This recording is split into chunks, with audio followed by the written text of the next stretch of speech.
So first, you want to log into your account. If you don't have a Popu account, create one. The first thing you see is your dashboard, also called the overview, where you would find your total sales, orders, completed orders, and store views. You would also find this chart that would represent how your store is doing over the couple of days, weeks, months, or years. Just by the side of that, you'd find your top selling product and your most viewed product by under and recent orders by the right. Next is the notification icon, the share button that helps you share your store with your customers. You can copy the link to share directly with them, or you can use these icons below to share to Facebook, WhatsApp, or Twitter. Another amazing feature that we have here on Popu is that you can run multiple stores on one platform/account. So here you have Popu Hibiscus, which is one store. If you have another store that sells something different, you can just hit add another store and get running. Here we have your store website. If you hit view store website, it takes you to your website, and then you get to see what your customers see when they're shopping with you. When you have successfully set up your store, this is what the homepage looks like. You can also give us feedback to help us better improve Popu for you. You can also join our community of business owners just like you, where we'll be sharing tips on how to better run your business. Next, help and support, and then log out.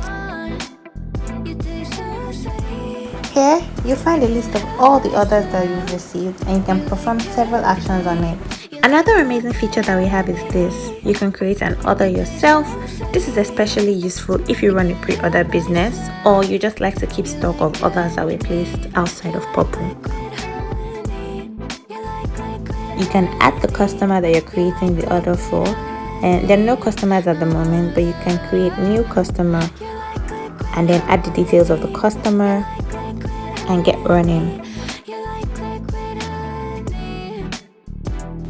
Here, you'll find a list of all the customers that have ever purchased an item from you.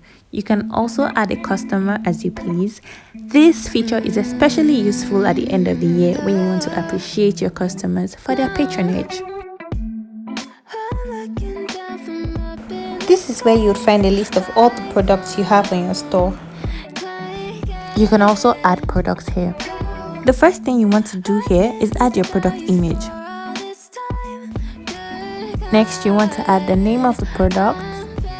Next, you can create the category that the product best fits into, e.g. shoes or women's shoes. After the category has been created, you can go ahead and select it. Next, add a product description. Next, you want to create a stock count so that the customer knows how many of it you had left in stock. Next, you have your stock unit. Next, you have the stock keeping unit, which is a unique code that you can create to personally help you identify the item. Next, pricing. Here you can input your cost price and your selling price. Don't worry, your customers will only see your selling price. This is just to help you calculate your margin profits. If you're uploading a product that comes in variants, this is where you go. Here you get to input the option name like color, size, and here you get to input the values like black, white, 39, 42, 41, and all of that. You can also add another option because sometimes you might have different variants. You might have variants of sizes and variants of colors. You can also edit the price of a variant. Sometimes variants don't come in the same prices, so here you get to edit the price of a variant to suit your needs. When you've added all the information that you need, you can go ahead to either save to draft or publish your products. Yay! Don't worry, you can still edit products even after you have published. This is where you get to see all the categories that you have in your store and how many products are in them. You can edit category and delete category. You can also add a category here.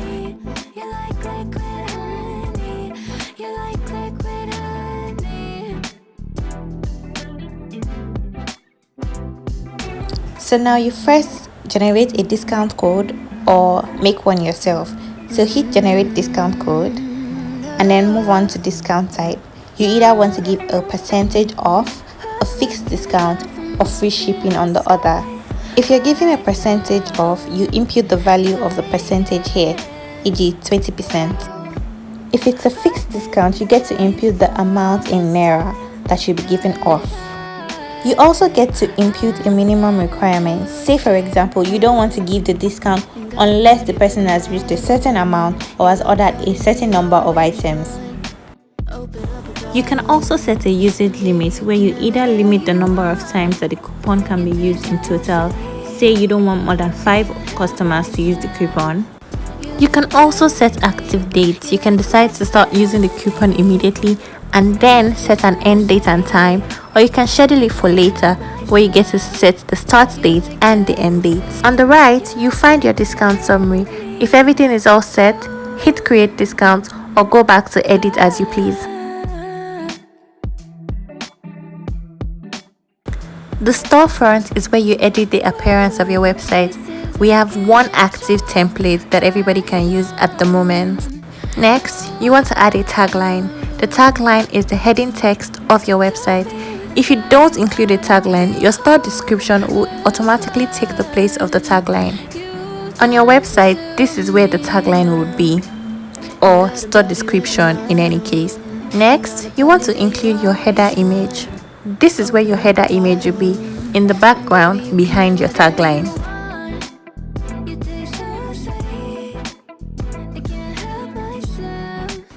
This is where you come to input your personal information, your store settings, which will include your store logo and other details. If you do not upload a logo, the Popu logo will remain as default. You should also include your social media links because they will be displayed at the bottom of your storefront. If you do not, the Popu links will be there. We do not want to see you go, but if for any reason you need to go, this is where you delete your store. Next, you want to input your payment information. This is important because whatever account that is provided here will be where you would receive all the money from your orders. You can also add multiple accounts. All you have to do is select one of them as the primary settlement account. Next, delivery settings. This is where you get to select whether or not you allow delivery or pickups. So first, enable delivery, and then next, add delivery locations. This is where you add a location, the amount, and a description. If there's an option where your customers can pick up their items, enable pickup, add pickup locations, and all the details that are necessary therein.